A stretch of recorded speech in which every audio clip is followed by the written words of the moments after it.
আসসালামু আলাইকুম। হ্যাঁ প্রবাসের বন্ধুরা, কেমন আছো তোমরা? আশা করি অবশ্যই ভালো আছো। কেননা প্রবাস জীবনটা যতই কষ্ট হোক না কেন, সবসময় তোমাদের ভিতর একটা স্বপ্ন জাগ্রত থাকে, যে স্বপ্নটা সবসময় ভালো রাখে।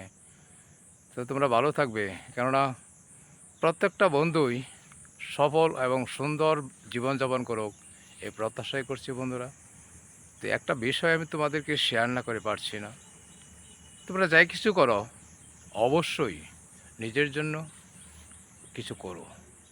অপরের জন্য তো করতেই হবে, কেননা মা আছে, ভাই আছে, বোন আছে, বন্ধুবান্ধব আছে, অনেকেই আছে। বাট নিজের যে সম্বলটুকু, এটা অবশ্যই রাখা প্রয়োজন।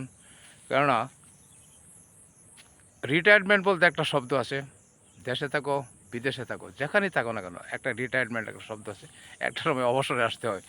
সে অবসর সময়টা যাতে তোমার জীবনটা কারো বার্ডেন যাতে না হয়, এই জন্য নিজে অবশ্যই নিজের জন্য কিছু করতে হবে।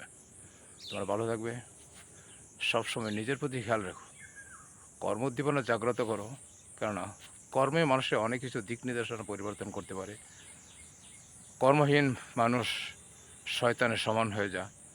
আর কর্মসহ মানুষগুলো সবসময় পজিটিভ মেন্টালিটির হয়। আর একটা পজিটিভ মেন্টালিটি মানুষগুলোকে অবশ্যই পারে তার সফলতার শেষ প্রান্তে নিয়ে যাওয়ার জন্য।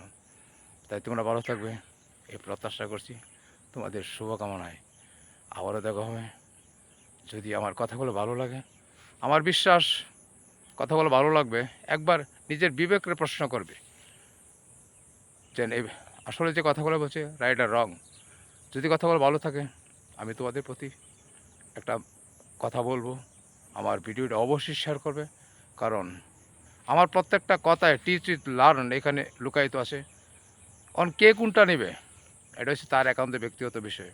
তো বন্ধুরা, সবাই ভালো থাকো, এই প্রত্যাশায় আমি ব্রহ্মপুত্র নদীর পাশে দাঁড়িয়ে আছি। আমি মাঝে মধ্যে এখানে আসি, কারণ আমার কাছে খুবই ভালো লাগে। আসলে প্রকৃতির ছায় বা প্রকৃতির ছোঁয়ায় আমি বেঁচে থাকতে চাই।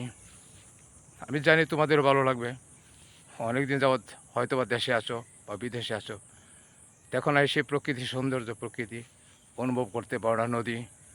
নদীর সেই মায়া কান্না অনুশোচনা করা যায় না। তাই এই সিনেটা তোমাদের মাঝখানে আমি উপস্থাপনা করলাম। যে ভালো থাকে, অবশ্যই ভিডিওটা শেয়ার চাই, আমার ভিডিওটা শেয়ার করবে, এই প্রত্যাশায় তোমরা ভালো থাকো।